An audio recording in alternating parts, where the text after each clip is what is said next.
কয়লা পাচার কাণ্ডে জালে এসিএল কর্তা ও সিভিল কন্ট্রাক্টর এই দুজনকে গ্রেপ্তার করেছে সিবিআই। রাতে নিজাম প্যালেসে গ্রেপ্তার করা হয়। 4 দিনের সিবিআই হেফাজতের নির্দেশ।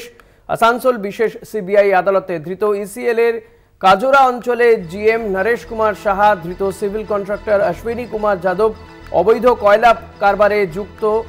অশ্বিনীর বলে জানা যাচ্ছে অভিযোগ অনুপ মাঝি বা লালার কাছ থেকে ঘুষ নেওয়ারও অভিযোগ রয়েছে এদের বিরুদ্ধে।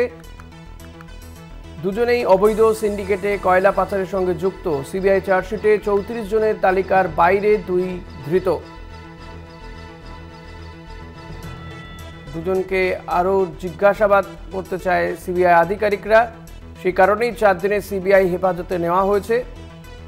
পবিত্র বন্দ্যোপাধ্যায় রয়েছেন আমার সঙ্গে টেলিফোনে। পবিত্র, এই দুজনের বিরুদ্ধে যে অভিযোগগুলো রয়েছে সেগুলো জানতে চাইবো, এবং সিবিআই তাকে নিজেদের হেফাজতে নিয়েছে, মূলত কোন কোন বিষয়গুলো তাদের কাছ থেকে জানতে চাইবে তারা?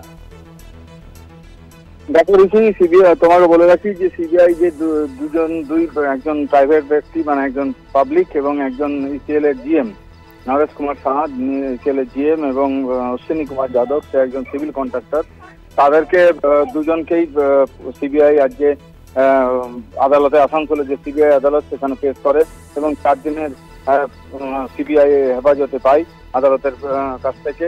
এবং তোমাকে বলে রাখি, মূলত এরা যে এই দুজনের মধ্যে যে জিএম, তার হচ্ছে সে এই অবৈধ কয়লা কারবারে সে যুক্ত, এবং যে আরেকজন যে অশ্বিনী কুমার যাদব, সে এই যে লালা রত্নেশ ভার্মা, এবং এই রত্নেশ ভার্মার সঙ্গে জড়িত, এবং টাকা লেনদেন, অর্থের আদান প্রদান, এই যে টাকা পয়সা অর্থ আদান প্রদান যে করতো, সে এর মাধ্যমে হতো।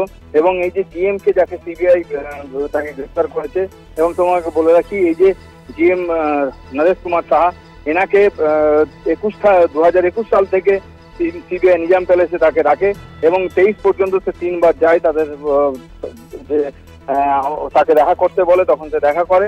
কিন্তু লাস্ট এই যে গতকাল তাকে নিজাম প্যালেসে ফের ডাকা হয়, এবং যে তাদের যে প্রশ্ন, সেই প্রশ্নের সঠিক উত্তর তারা পায়নি, এবং তার ফলেই তাদেরকে গ্রেফতার করে, এবং গ্রেফতার করে দুজনকে নিয়ে আসে আজকে আসানসোল সিবিআই আদালতে পেশ করে।